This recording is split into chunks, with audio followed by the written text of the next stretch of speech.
आपका स्वागत है नॉलेज विथ अंकित के यूट्यूब चैनल पर। फ्रेंड, आज हम आपको भारत के प्रमुख बंदरगाहों के बारे में बताएंगे और उसके साथ ही हम भारत के प्रमुख राष्ट्रीय जलमार्गों के विषय में जानकारी देंगे।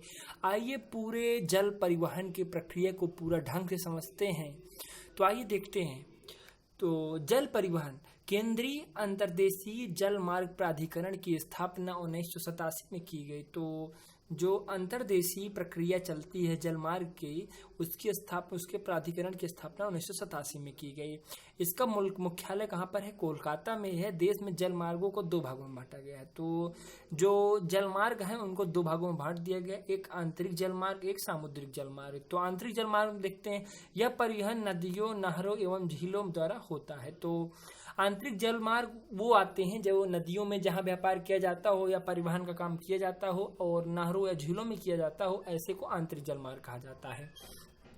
आप देख सकते हैं हल्दिया से इलाहाबाद तक जलमार्ग को 22 अक्टूबर 1986 को राष्ट्रीय जलमार्ग 1 घोषित किया गया। तो इसकी स्थापना हुई 1987 में और 1986 में ही जो राष्ट्रीय जलमार्ग है उसकी स्थापना कर दी गई। तो आप देख सकते हैं 22 अक्टूबर 1986 को राष्ट्रीय जल मार्ग संख्या 1 को घोषित किया गया। तो आगे देखते हैं, दूसरा मार्ग का प्रकार है सामुद्रिक जल मार्ग। इस दृश्य से भारत का संपूर्ण प्रायद्वीपीय तट भारत की काफी महत्वपूर्ण भूमिका निभाता है और देश के मुख्य भूमि 5600 किमी लंबी तट रेखा, 13 बड़े और 185 छोटे और मझले बंदरगाह हैं। तो आप जान सकते हैं भारत में कुल 13 बड़े बंदरगाह हैं और 185 जो बंदरगाह हैं ये छोटे व मझले हैं। तो आगे देख सकते हैं भारत के प्रमुख जलमार्ग। आप पहला देख सकते हैं यानी NW1 नेशनल वाटर मार्ग फर्स्ट जो है यह इलाहाबाद से हल्दिया है, जिसकी लंबाई 1620 किलोमीटर। यह परीक्षा में बार बार पूछा जाता है, बहुत ही इंपॉर्टेंट है। अगला देख सकते हैं NW2 सदिया से धुबरी पट्टी तक है, जिसकी लंबाई जो है 891 किलोमीटर है। अगला देखते हैं NW3 कोल्लम से कोट्टापुरम तक और इसकी जो लंबाई है 205 किलोमीटर है।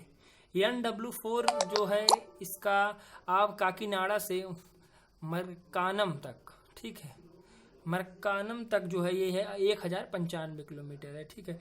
NW5 जो है तलचर से धमरा तक है, जिसकी लंबाई 623 किलोमीटर है। और NW6 लखीपुर से भंगा तक है, जिसकी लंबाई जो है 121 किलोमीटर जो प्रस्तावित है। तो ये होगी आपको एक डिटेल जो है इसके विषय में। आगे देखते हैं, भारत में कुल 111, अब ये बहुत ही इंपॉर्टेंट है, आप देख सकते हैं यहाँ पर भारत में कुल 111 जलमार्ग हैं, ठीक है, 111 जलमार्ग राष्ट्रीय जलमार्ग है। और देश का सबसे बड़ा बंदरगाह जो है मुंबई बंदरगाह है।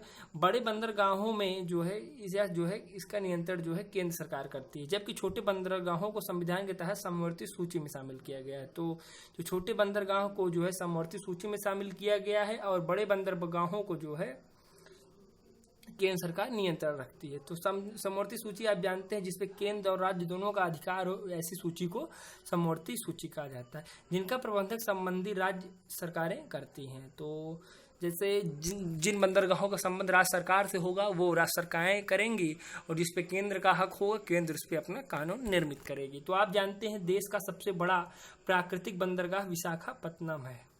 यह भारत का सबसे गहरा बंदरगाह है। तो प्रश्न पूछा जा सकता है भारत का सबसे प्राकृतिक बंदरगाह क्या, हम बताएं विशाखापत्तनम, और यह भारत का सबसे गहरा बंदरगाह है, ठीक है।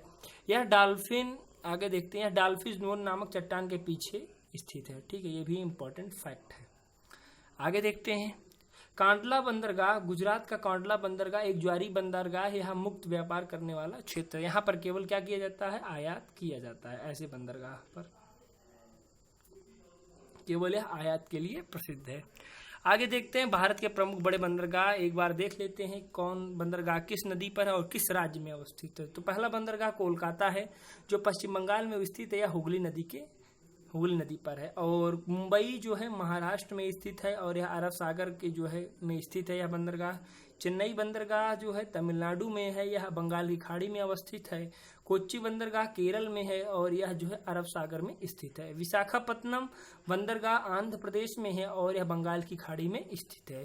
पारादीप उड़ीसा में स्थित है, आप जानते हैं, और यह बंगाल की खाड़ी में स्थित है।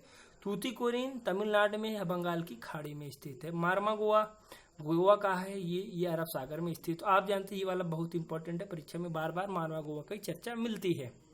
आगे देखते हैं कांडला बंदरगाह। आप जानते हैं कांडला बंदरगाह गुजरात में स्थित है या अरब सागर में स्थित है।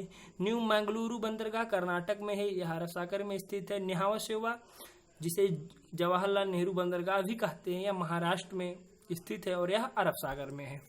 आगे देख सकते हैं एन्नौर बंदरगाह जो तमिलनाडु राज्य में स्थित है और यह बंगाल की खाड़ी में अवस्थित है। पोर्ट ब्लेयर यह अंडमान में स्थित है, यह बंगाल की खाड़ी में स्थित है। तो आगे देखते हैं कोलकाता बंदरगाह जो एक नदी प्रकार का बंदरगाह है, मतलब यह नदी से निर्मित यह बंदरगाह है। आगे देख सकते हैं चेन्नई एक कृत्रिम बंदरगाह है जो खुद मानव द्वारा निर्मित है और वह भारत का सबसे प्राचीन बंदरगाह है। मानव निर्मित सबसे प्राचीन बंदरगाह कौन सा है? चेन्नई है। वैसे प्राकृतिक बंदरगाह पूछे विशाखापत्तनम और सबसे गहरा पूछे तब भी विशाखापत्तनम। आगे देखते हैं सेतु समुद्रम शिव करनाल प्रोजेक्ट, ये बहुत इंपॉर्टेंट है। इससे चेन्नई और तूतीकोरिन के बीच 434 समुद्री मील दूरी कम होने की संभावना है। इस प्रोजेक्ट के तहत जो है चेन्नई और तूतीकोरिन के बीच की दूरी कम हो जाएगी। आगे देखते हैं कोचीन शिपयार्ड लिमिटेड की स्थापना 1972 में की गई। इसका मुख्यालय कोची में है। तो यहाँ पर जो शिप संबंधी आइटम तैयार होते हैं। देश का जहाज निर्माण और मरम्मत का सबसे बड़ा क्षमता वाला शिपयार्ड है। तो जो कोचीन में शिपयार्ड बना है, जहां पर शिपों को रखा जाता है, उन्हें रिपेयर किया जाता है, ऐसे प्लेस को जो शिपयार्ड कहा जाता है। ठीक है, आगे देखते हैं दाहेज गुजरात देश का प्रथम बंदरगाह है। दाहेज गुजरात में स्थित यह बंदर देश का पहला ऐसा बंदरगाह है जो रसायनों के निपटान हेतु स्थापित किया गया। तो रसायनों के निपटान हेतु स्थापित किया गया था, इसलिए इसे रसायन बंदरगाह कहा जाता है। तो आप पूछ सकता है कौन सा ऐसा बंदरगाह है जिसे रसायन बंदरगाह कहा जाता है, तो आप बताएंगे दाहेज को जो है जो गुजरात में स्थित है, इसे कौन सा बंदरगाह कहा जाता है? इसे रसायन बंदरगाह कहा जाता है। प्लीज फ्रेंड्स चैनल को लाइक, सब्सक्राइब और शेयर करना ना भूलें। मिलते हैं नेक्स्ट वीडियो में।